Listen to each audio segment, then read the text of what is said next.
C'est le Focus dans Paris Direct et ce soir, on va des deux côtés des États-Unis avec un reportage sur la côte ouest et un analyste en direct sur la côte est. Merci d'être avec nous, Justin Weiss. Vous êtes en direct de New York. Vous êtes directeur de recherche pour la Brookings Institution et avec vous, on va s'intéresser ce soir au camp démocrate. Depuis le début de la campagne, pendant le week-end, se tiennent des centaines de rencontres de sympathisants proches de mouvements progressistes tels que Move On, qui revendiquent 5 millions d'adhérents dans le pays. À l'approche de ces élections de mi-mandat qui auront lieu le 2 novembre, ces hommes, ces femmes décrochent leur téléphone pour appeler le plus grand nombre de sympathisants à voter démocrate. À 2 semaines du vote, peu de bénévoles répondent présents.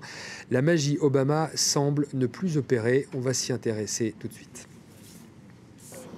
Un peu à l'écart de l'effervescence de la ville, au cœur des collines chics de Hollywood, une réunion politique un peu particulière.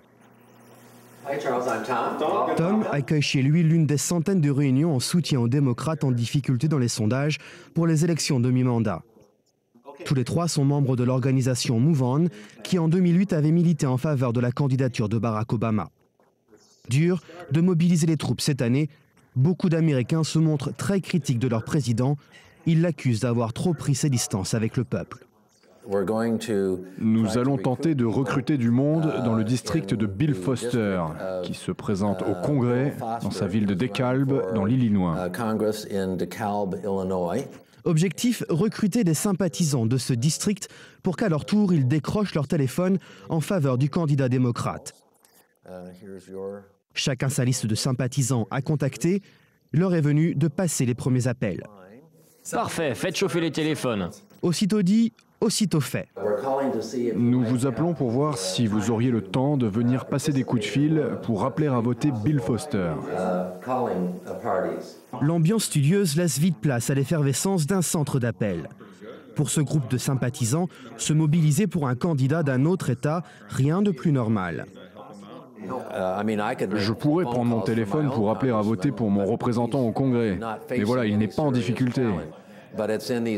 Par contre, je peux concentrer mes efforts sur ces autres circonscriptions, à travers le territoire américain, là où la course est serrée, afin de faire la différence. Bonjour, je m'appelle Peter, je suis bénévole à Move On. À eux trois, ils auront passé plus d'une centaine d'appels et convaincu quelques dizaines de personnes de mobiliser à leur tour l'électorat démocrate de leur district. Charles sait que pour remporter une élection, il faut rester mobilisé jusqu'au dernier moment. Lors de la campagne présidentielle de 2008, il se souvient avoir passé des centaines de coups de fil pour appeler à voter Obama. S'ils peuvent récupérer une personne, comme moi par exemple, lorsqu'ils m'ont contacté, j'y suis allé, j'ai passé 900 appels. Alors si on peut avoir une personne qui passe autant de coups de fil, et si on continue comme ça va exploser. La vague populaire qui a porté Obama à la Maison-Blanche en 2008 est retombée. Tom rassemblait jusqu'à 25 personnes chez lui à l'époque. Il n'était que 3 ce jour-là dans les collines de Hollywood, mais en coulisses, comme eux, des milliers d'Américains restent mobilisés à travers le pays pour aider les démocrates à conserver leur majorité au Congrès. On est donc en direct de New York avec Justin Weiss. Pourquoi la magie d'Obama, qui l'a conduit à la Maison-Blanche en 2008, ne perd plus? C'est tout simplement l'usure, l'exercice du pouvoir? Oui, c'est l'usure du pouvoir, c'est le fait que les élections de mi-mandat traditionnellement motivent moins parce qu'il n'y a pas le prix ultime qui est celui de la Maison-Blanche et donc les militants sont moins motivés. Puis il y a une autre raison qui est que les plus grandes réformes d'Obama pour l'instant sont invisibles, c'est-à-dire que les gens n'en voient pas les effets. La réforme sur la santé par exemple, elle commence à peine à rentrer en jeu. Les Américains commencent à peine à en voir les résultats concrets. Et donc, du coup, ils ne se mobilisent pas pour défendre Obama, puisque finalement, voilà, qu'est-ce que cette réforme a fait pour moi? Pour l'instant, ils ne voient pas les résultats. De la même façon, le fait d'avoir évité le pire de la crise économique par la relance, par le sauvetage des banques, ça n'est pas du tout porté au crédit d'Obama, puisque c'est invisible, puisqu'il n'y a pas eu de crise. On ne peut pas faire campagne sur quelque chose qui ne s'est pas produit. Donc, cet effet-là, le fait que les réformes sont, disons, invisibles,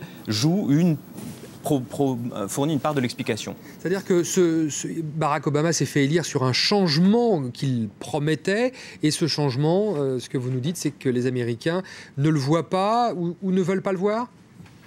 Oui, c'est-à-dire que l'élection de 2008 était largement basée sur un rejet de Bush. Et alors là, évidemment, les démocrates ont fait tout ce qu'ils pouvaient pour essayer de remobiliser les troupes. Ils ont prononcé le nom de Bush autant de fois qu'ils pouvaient, mais ça fait déjà 2 ans, donc ça ne marche plus très bien. Ils ont essayé de remobiliser la base en disant « Attention, il y a le mouvement du Tea Party qui arrive, ces gens-là sont fous, et donc venez voter pour nous ». Ils ont essayé de faire revivre la mystique de 2008. Oui, mais voilà, on n'est plus en 2008, justement, et donc c'est très difficile de remobiliser les électeurs démocrates, et en particulier les jeunes, parce que une partie de la victoire d'Obama était due aux jeunes en 2008, ceux qui arrivaient et qui votaient pour la première fois, et évidemment, ça, c'est fini.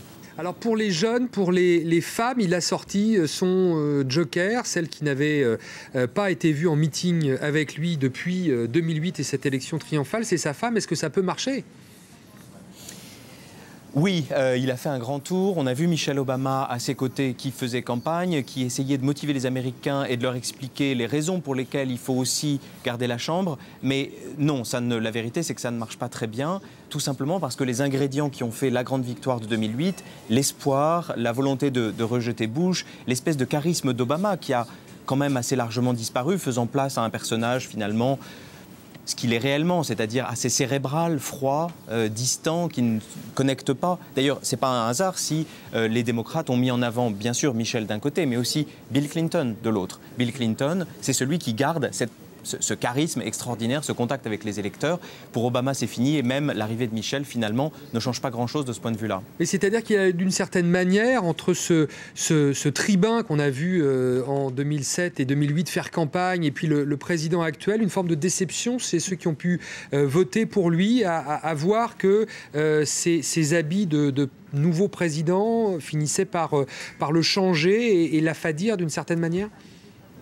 Oui, et peut-être qu'il paye également le fait que, au fond, c'est un grand modéré, c'est-à-dire qu'il a des idées bien à lui, mais au fond, on a l'impression qu'il cherche toujours le juste milieu, le milieu du terrain, et que donc il fait un projet de relance, mais il ne le fait pas excessivement pour ne pas trop contrarier les républicains. Il fait le projet de réforme de la retraite, mais il n'inclut pas l'option publique que beaucoup de démocrates, à la base, voulaient, de sorte qu'au final, il a l'opposition très virulente des républicains avec donc ce qu'on a appelé le enthusiasm gap, le fossé d'enthousiasme entre les électeurs républicains et les électeurs démocrates, mais qu'il n'arrive pas, que les républicains sont déterminés à le chasser, disons, ou à réduire son pouvoir en faisant basculer le Congrès côté républicain, alors que les démocrates, de leur côté, notamment les plus mobilisés, ceux qui sont le plus à gauche, ont trouvé qu'il était trop centriste, qu'il était trop mou, trop tiède, et donc, en effet, ne sont pas très motivés à aller voter. Souvenez-vous que aux États-Unis, on vote le mardi et que donc un des enjeux, c'est de mobiliser les électeurs. Et là, les électeurs démocrates ne sont pas mobilisés. Justin Weiss, vous étiez en direct de New York pour analyser ces élections de mi-mandat qui se profilent. C'était le focus de France 24.